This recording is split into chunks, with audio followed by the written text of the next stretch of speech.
वृंदावन भारत में उत्तर प्रदेश के मथुरा जिले में स्थित एक महत्वपूर्ण धार्मिक व ऐतिहासिक नगर है। भगवान श्री कृष्ण की लीला से जुड़ा हुआ है। यह स्थान श्री कृष्ण की कुछ अलौकिक बाल लीलाओं का केंद्र माना जाता है। यहाँ बड़ी संख्या में श्री कृष्ण और राधा रानी के मंदिर हैं। वृंदावन की खोज चैतन्य महाप्रभु ने 1515 ईस्वी में की थी। चैतन्य महाप्रभु ने अपने शिष्यों को वृंदावन भेजा था और भक्ति का विस्तार करने के लिए कहा था। यहाँ भगवान कृष्ण ने अपने बचपन बिताया। यहाँ बहुत सारे मंदिर हैं, जिनमें बांकी बिहारी जी का मंदिर, श्री गरुड़ गोविंद जी का मंदिर व राधा वल्लभ लाल जी का मंदिर, ठाकुर श्री पर्यावरण बिहारी जी का मंदिर बड़े प्राचीन हैं। इसके अतिरिक्त यहाँ श्री राधा रमन, राधा दामोदर, राधा श्याम सुंदर, गोपीनाथ, गोकुलेश, श्री कृष्ण बलराम मंदिर, पागल बाबा का मंदिर, रंगनाथ जी का मंदिर, प्रेम मंदिर, श्री कृष्ण प्रणामी मंदिर, यह कृष्ण की लीला स्थली है। हरिवंश पुराण, श्रीमद् भागवत, विष्णु पुराण आदि में वृंदावन की महिमा का वर्णन किया गया है।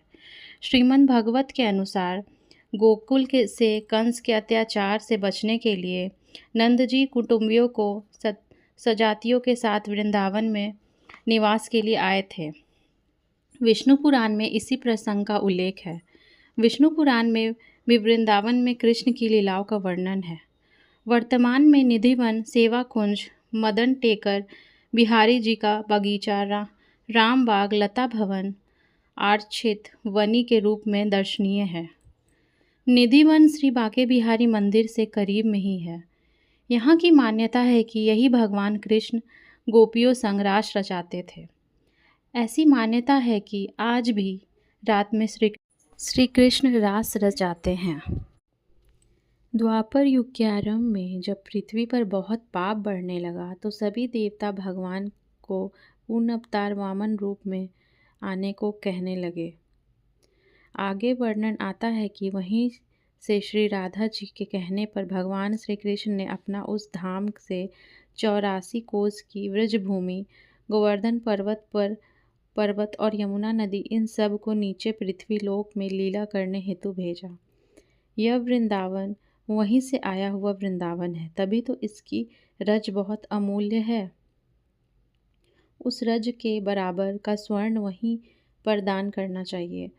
वृंदावन के कण कण में राधा माधव निवास करते हैं। ये यूं ही नहीं कहा जाता। वृंदावन का उल्लेख ऋषि श्री पराशर द्वारा रचित श्री विष्णु पुराण में भी बहुत बार किया गया है। इसके अनुसार वहाँ की भूमि काक तथा भास इत्यादि पक्षियों को व्यापात थी। बगलों की पंक्तियाँ वहाँ सुशोभित रहती हैं। श्री कृष्ण और बलराम के संग वहाँ पर मयूर और जात का गण सुशोभित रहते हैं। गोप और गोपियाँ कदम पुष्पों से स्वयं का श्रृंगार करती थी। वहाँ पर रहकर भगवान श्री कृष्ण ने गोवर्धन धारण इत्यादि बहुत सी लीलाएं को पूर्ण किया। यमुना नदी वहीं पास में ही बहती थी।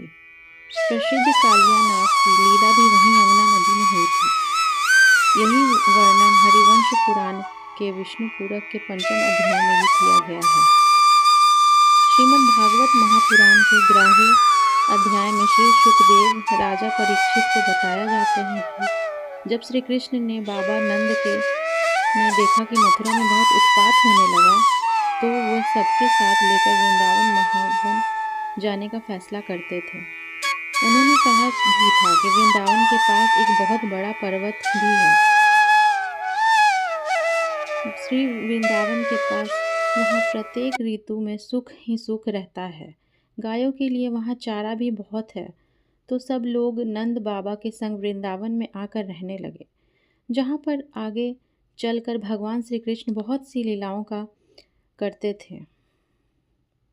कहते हैं कि वर्तमान वृंदावन असली या प्राचीन वृंदावन नहीं है। श्रीमद् भागवत के वर्णन तथा अन्य उल्लेखों में जान पड़ता है कि प्राचीन वृंदावन तो गोवर्धन के निकट कहीं था।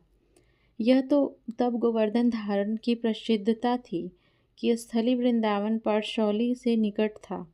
अष्टछाप कवि महाकवि सूरदास इसी ग्राम में दीर्घकाल तक रहे थे। सूरदास जी ने वृंदावन ब्रज की महिमा के वशीभूत होकर नई वृंदावन रेणु बनाई। वृंदावन की प्रकृति छटा देखने योग्य है। यमुना नदी ने इनके तीनों ओर से घेर रखा है।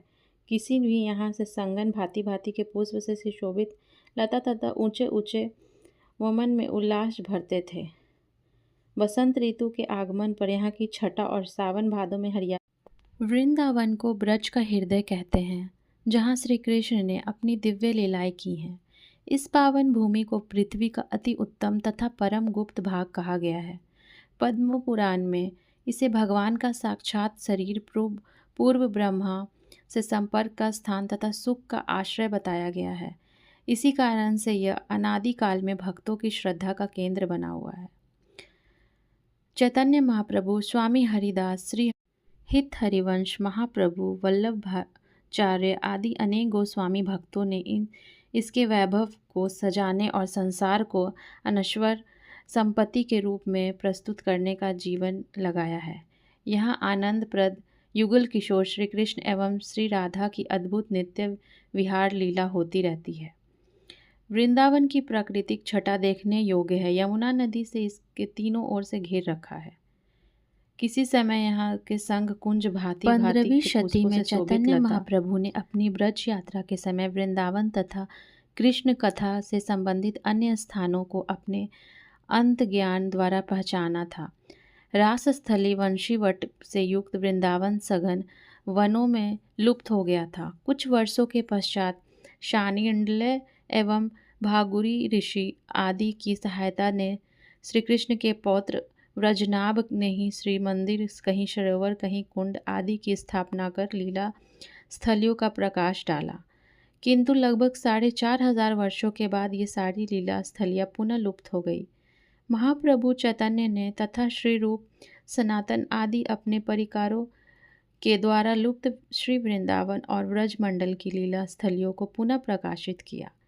श्री चैतन्य महाप्रभु के पश्चात उन्हीं की विशेष आज्ञा से श्री लोकनाथ और श्री भूर्ग्रव गोस्वामी, श्री सनातन गोस्वामी, श्री रूप गोस्वामी, श्री गोपाल भट्ट स्वामी, श्री रघुनाथ भट्ट स्वामी, श्री रघुनाथ दास गोस्वामी, श्री जीव गोस्वामी आदि गौड़ीय वैष्णवाचार्यों ने विभिन्न शास्त्रों की सहायता से अपने अधम परिश्रम द्वारा ब्रज की लीला स्थलियों को प्रकाशित किया है। वर्तमान वृंदावन में प्राचीनतम मंदिर मुगल सम्राट अकबर के शासनकाल में राजा मानसिंह का बनवाया हुआ है। मूलतः यह मंदिर 7 मंजिलों का था। ऊपर के 2 खंड औरंगजेब ने तुड़वा दिए थे। किंवदंती है इस मंदिर के सर्वोच्च शिखर पर जलने वाले दीप मथुरा से दिखाई पड़ते हैं। यहाँ का अन्य विशाल मंदिर दक्षिणीय शैली में बना हुआ रंगजी के नाम से प्रसिद्ध है। इसके गोपुर बड़े विशाल एवं भव्य है। यह मंदिर दक्षिण भारत के श्रीरंगम के मंदिर। राजा नरवाहन भील वृंदावन के एक प्रसिद्ध राजा हुआ करते थे। उनके पास कई सैनिक थे। ये यमुना तट पर स्थित भय गांव के निवासी थे। लोधी वंश का शासन से 1573 में समाप्त हो जाने के बाद दिल्ली के आसपास इस काल में नरवाहन ने अपनी शक्ति बहुत बढ़ा ली थी और संपूर्ण ब्रजमंडल पर अपना प्रभुत्व स्थापित कर लिया था। आसपास के नरेश तो इनसे डरने लगे थे। दिल्लीपति बादशाह भी उनसे भय खाते थे। अंत इस क्षेत्र में कोई नहीं आता था। जय श्री कृष्ण। राधे राधे।